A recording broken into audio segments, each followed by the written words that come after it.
اول خو ټولو ډېره زیاته مننه او د صدر صاحب په اجازه باندې دا غزل دی چې دا مینځ کې لوی دیوال راته په ورونو کې ښکارېږي له دې نه فاصلې راته زړونو کې ښکارېږي او حصه د یتیم څه چې حق د خور ورته حلال وي حصه د یتیم څه چې حق د خور ورته حلال وي مولا ته سراسر دین په منځونو کې ښکارېږي مننه او خوب وینمه حصه د یتیم څه چې حق د خور ورته حلال وي د مولا ته سراسر دین په منځونو کې ښکارېږي او خوب وینمه چې امن وي خو هېڅ مې یقین نشته خوب وینمه چې امن وي خو هېڅ مې یقین نشته بارود راته د عطرو دوکانونو کې ښکارېږي ډېره زیاته مننه خوب وینمه چې امن وي خو هېڅ مې یقین نشي بارود راته د عطرو دوکانونو کې ښکارېږي او خالقه له غربته مې د خور سیالي نیمګړې ډېره زیاته مننه صدر صاحب خوب وینمه چې امن وي خو هېڅ مې یقین نشي بارود راته د عطرو دوکانونو کې ښکارېږي او خالقه له غربته مې د خور سیالي نیمګړې خالقه له غربته مې د خور سیالي نیمګړې تارونه یې والو پر ځای غوږونو کې ښکارېږي ډېره زیاته مننه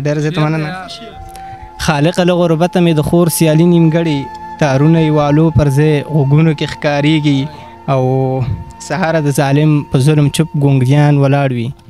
سهاره د ظالم په ظلم چوپ ګونګیان ولاړ وي څه چل راته د خلکو ایمانونو کې ښکارېږي ډېره زیاته مننه سهاره د ظالم په ظلم چوپ ګونګیان ولاړ وي څه چل راته د خلکو ایمانونو کې ښکارېږي او بل غزل دی چې کله چې تنګ شي د پیغوره سړی اخر به وځي د خپل کوره سړی او دا زړه مې کله کله سم راډک شي ویمه چې چیغې کړي په زوره سړی مننه دا زړه مې کله کله سم راډک شي ویمه چې چیغې کړي په زوره سړی او ورور د ملا تیر وي چا رښتیا ویلي ورور د ملا تیر وي چا رښتیا ویلي څومره بې ځواکه وي بې روره سړی ډېره زیاته مننه ورور د ملا تیر وي چا رښتیا ویلي څومره بې ځواکه وي بې روره سړی او باید د خوار نه هر پوښتنه وکړي باید د خوار نه هر پوښتنه وکړي دا نه چې خپې تاو کړي د شکوره سړی ډېره زیاته مننه باید د خوار نه هر پوښتنه وکړي دا نه چې خپې تاو کړي د شکوره سړی او دا چې د خور د حق خبره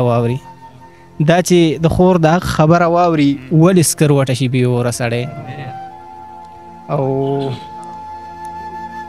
دا چې د خور د حق خبره واوري ولې سکروټه شي بې اوره سړی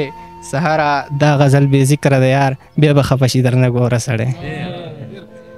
وخت کم دی خو یو غزل بل به وړاندې کړمه چې دا چې غوغا د کلی شور اخیستې بیا چا د خان زوی ته نوم سپور اخیستې او ستا دومره څه ده او زه بېوسه ومه ما دې نتکۍ پې ځوان له پور اخیستې او ویش د شرابو د ملا په لاسو ما خپل راوړی جام نسکور اخیستې او لږ د بڼو غشي قابو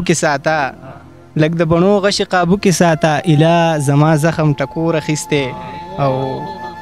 لږ د بڼو غشي قابو کې ساته اله زما زخم ټکور اخیستې سهاره دا یې د یارۍ اثر دی شونډې مې چاودې زړه مې اور اخیستې ډېره زیاته مننه